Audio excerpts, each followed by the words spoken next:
Harga minyak dunia tercatat meningkat tajam hingga menembus level 100 US dollar per barrel. Kenaikan tajam ini dipicu oleh gangguan pasokan dari Timur Tengah akibat konflik Iran yang membuat Selat Hormuz masih ditutup. Kondisi tersebut dinilai dapat menekan stabilitas fiskal Indonesia dan memaksa pemerintah menyiapkan berbagai langkah antisipasi agar dampaknya perekonomian tetap terkendali. Lantas Yoma melesatnya harga minyak ini mempengaruhi postur APBN 2026 dan bagaimana langkah pemerintah mengatasi ini? Untuk mengelaborasi ini telah tergabung melalui sambungan virtual ekonom Universitas Paramadina, Wijayanto Samirin. Selamat pagi Pak Wijayanto. Selamat pagi, Mas Yuda. Pak, meskipun memang hari ini sedikit terkoreksi harga minyak, tapi dalam sepekan sudah naik sekitar 35%. Nah, kalau kita bicara mengenai harga minyak ini pasti berpengaruh terhadap postur anggaran. Pemerintah sendiri melalui Wakil Menteri Keuangan mengatakan relevannya kita masih bisa bertahan di 80 hingga 90 dolar per barrel Pak dengan kondisi perubahan yang cukup signifikan. Lalu seperti apa sih kepedean kita untuk tetap bisa bertahan tanpa adanya eh, perubahan ataupun adjustment terhadap dana di negara ini untuk membeli bahan bakar Pak? Ya, Mas Yuda, sebelum ada perang Teluk pun sebenarnya fiskal kita kan sudah berat ya. Jadi Januari Februari defisitnya sudah 135 triliun rupiah. Kemudian kalau kita lihat tren pertumbuhan penerimaan itu juga bagus tetapi jauh dari harapan. Kemudian dari sisi spending masih sangat tinggi. Tanpa krisis Iran pun kemungkinan besar defisit itu akan tembus 3% PDB.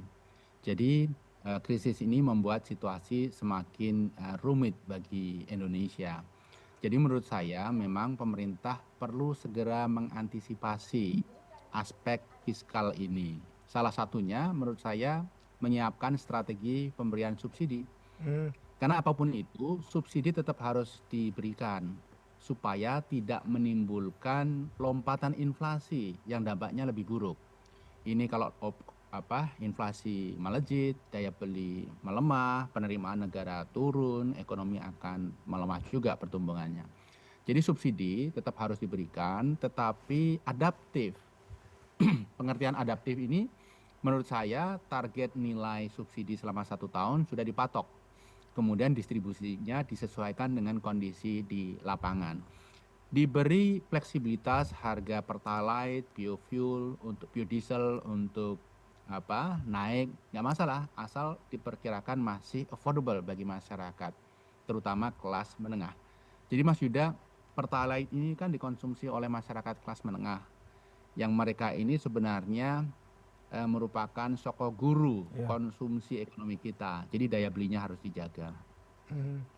Pak Wijayanto, kalau kita bicara mengenai tidak ada pemotongan subsidi, berarti asumsinya harus ada dana, anggaran, alokasi yang dihemat. Sepertinya seperti itu ya kalau kita melihat ya, supaya bisa mendapatkan balance yang tepat mengenai anggaran negara ini. Nah, tapi Pak Purbay mengatakan penghematan anggaran salah satunya mungkin kalau dari MBG butuh juga pertimbangan, terutama kalau kita melihat apakah memang program ini menjadi salah satu prioritas pengeluaran paling besar sehingga perlu di adjustment seperti itu. Tapi penghematan anggarannya tidak dalam konteks dari segi kontennya ataupun makanan yang diberikan, tapi mungkin dari sistem yang lain.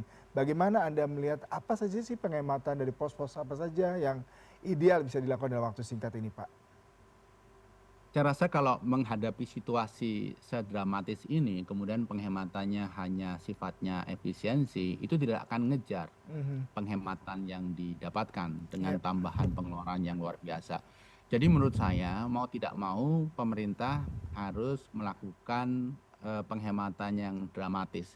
Dalam konteks ini, menurut saya jumlah penerima itu harus disesuaikan. Efisiensi iya, tapi jumlah penerima itu harus disesuaikan. Karena data menunjukkan yang benar-benar perlu itu hanya 15% dari Oke. student. Dalam konteks ini bisa saja yang diberikan tidak ke 15%, tapi ke 50%. Tapi dari situ penghematan yang didapat sudah sangat luar biasa.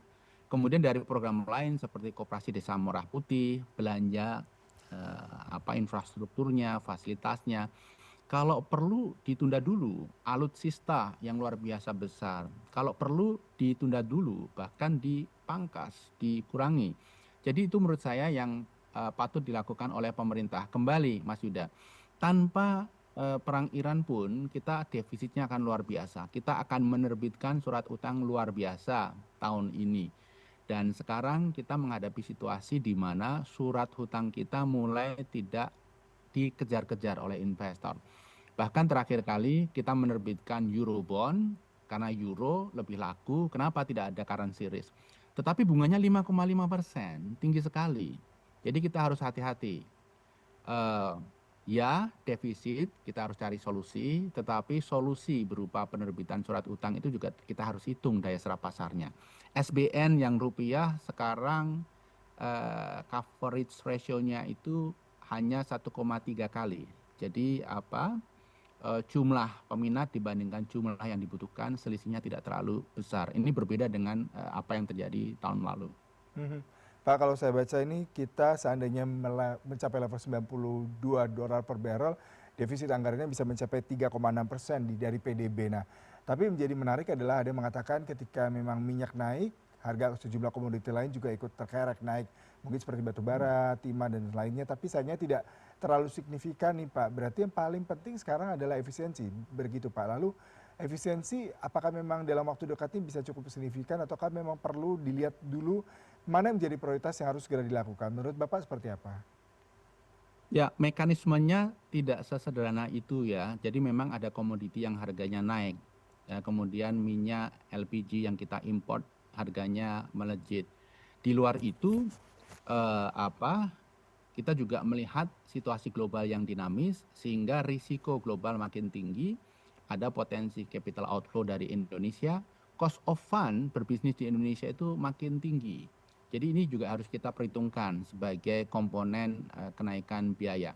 Kemudian tidak hanya itu saja, ekspor kita ke Timur Tengah yang kebanyakan manufacture product seperti mobil, komponen mobil, tekstil, kemudian produk kimia dan lain sebagainya, high value added product itu juga terhambat. Kemudian import kita bahan baku yang sifatnya petrochemical dari Timur Tengah juga terhambat sehingga secara simultan ini membuat berbagai sektor industri kita juga terkendala.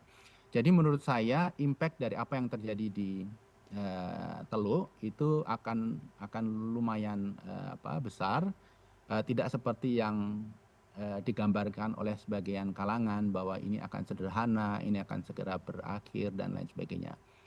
Nah, menurut saya memang penghematan yang bisa dilakukan, yang pertama, program-program strategik pemerintah yang mahal itu harus dipangkas.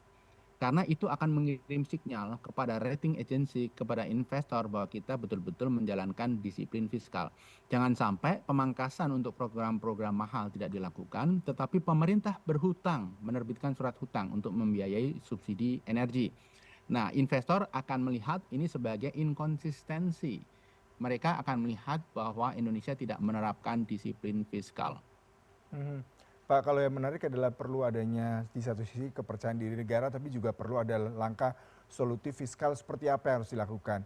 Anda masih optimis bahwasanya dengan kondisi seperti ini negara kita tidak terlalu nombok besar meskipun secara langsung ini akan berpengaruh terhadap PDB kita dan juga kalau kita melihat negara lain, Filipina, sudah melakukan langkah sederhana seperti 4 hari kerja untuk ASN, mengingat mereka juga harus efisien menggunakan bahan bakar. Lalu Anda melihat seperti apa sih negara kita melakukan kebijakan yang taktis daripada cuma sekedar memberikan statement percaya diri, pertumbuhan ekonomi masih stabil, bahan bakar masih stok memadai. Seperti apa ini Pak yang harusnya dilakukan oleh negara?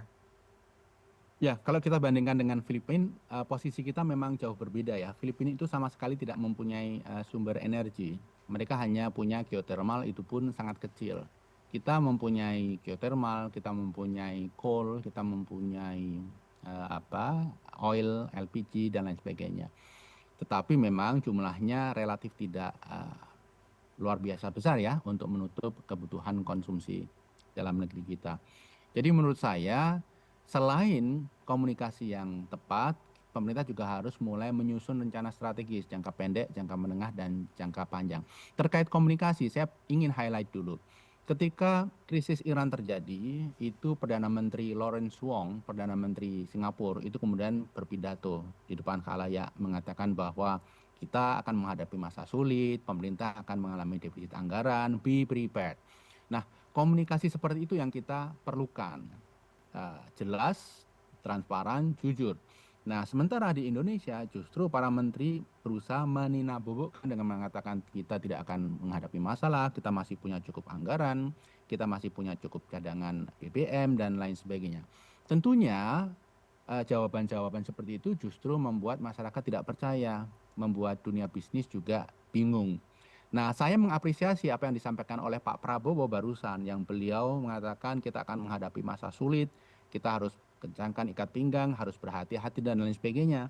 Bahkan beliau dalam waktu dekat ini akan menyampaikan pidato terkait isu ini. Nah, hal-hal seperti ini yang kita perlukan. Yang pertama komunikasi ya. Yang kedua adalah program-program yang strategik, yang jangka menengah dan jangka panjang. Jangka pendeknya tadi kita sudah diskusikan. Program-program mahal dipangkas, dialokasikan untuk merespon krisis. Kemudian jangka menengahnya adalah menurut saya pemerintah harus mulai mendorong peningkatan cadangan strategis BBM. Karena selama ini kan masih 20 hari, itu pun cadangan komersial Pertamina, bukan cadangan strategis. Negara tetangga kita sudah mempunyai 30 hari, 40 hari, bahkan 60 hari. Kemudian India 71 hari, Jepang 240 hari, Korea 200. Standar aman itu 90 hari. Minimal kita mendekati itu. Jadi dalam jangka menengah kita perlu investasi ke arah itu. Kemudian dalam jangka panjang, ini sesuatu yang sering kita narasikan, tetapi tidak serius kita kerjakan adalah transisi energi.